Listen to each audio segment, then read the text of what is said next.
భద్రాద్రి ఆలయంలో సీతారాముల కళ్యాణ మహోత్సవం అంగరంగ వైభవంగా జరిగింది. సీతారాముల కళ్యాణం ఆద్యంతం కమనీయంగా జరిగింది. రాములోరి కళ్యాణ మహోత్సవం తిలకించేందుకు భక్తులు భారీగా తరలివచ్చారు. ఈ కళ్యాణ క్రతువులో పలువురు ప్రముఖులు పాల్గొని కళ్యాణ వేడుకను తిలకరించారు. శ్రీరామ కళ్యాణ మహోత్సవంలో జస్టిస్ పిఎస్ నరసింహ, భారత సర్వోన్నత న్యాయస్థానం న్యాయమూర్తి జస్టిస్ నగేష్ భీమపాక, తెలంగాణ హైకోర్టు న్యాయమూర్తులు ఐజీ రంగనాథ్, దేవాదాయ శాఖ ముఖ్య అధికారిని శైలజ అయ్యర్, మంత్రులు పొంగులేటి, బట్టి, కొండా సురేఖ పాల్గొన్నారు.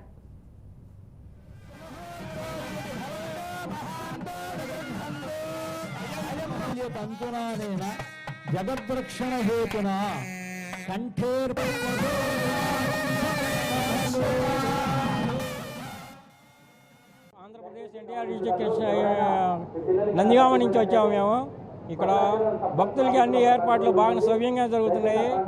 అన్ని మజ్జిగ ప్యాకెట్లు, మంచినీళ్ళ ప్యాకెట్లు సకాలంలో అందిస్తున్నారు. ఏర్పాట్లు అన్నీ బాగున్నాయి. నా పేరు సైదా హుసేను, ఎన్టీఆర్ జిల్లా కేసర్ నుంచి వచ్చాను.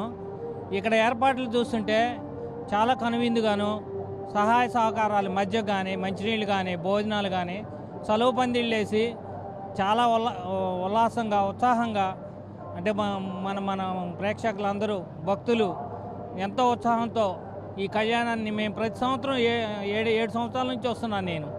ఒక్కోసారి ఫ్యామిలీతో, ఒక్కోసారి సింగిల్గా. కానీ ఎప్పటికప్పటికీ డెవలప్మెంట్ బాగా జరుగుతుంది. చలువ పందిళ్ళు ఇప్పుడు లాస్ట్ ఇయర్కి ఈ సంవత్సరానికి చలువ పందిళ్ళు కానీ, కూలర్స్ కానీ భక్తులకి చాలా మంచి మంచి వసతులు కల్పిస్తూ ఇంకా పెరిగే విధంగా ఈ భద్రాద్రి సీతారామచంద్రుడు మా యందు మంచి ఇదిగా చేయాలని కోరుకుంటూ సెలవు తీసుకుంటాం. మేము కరీంనగర్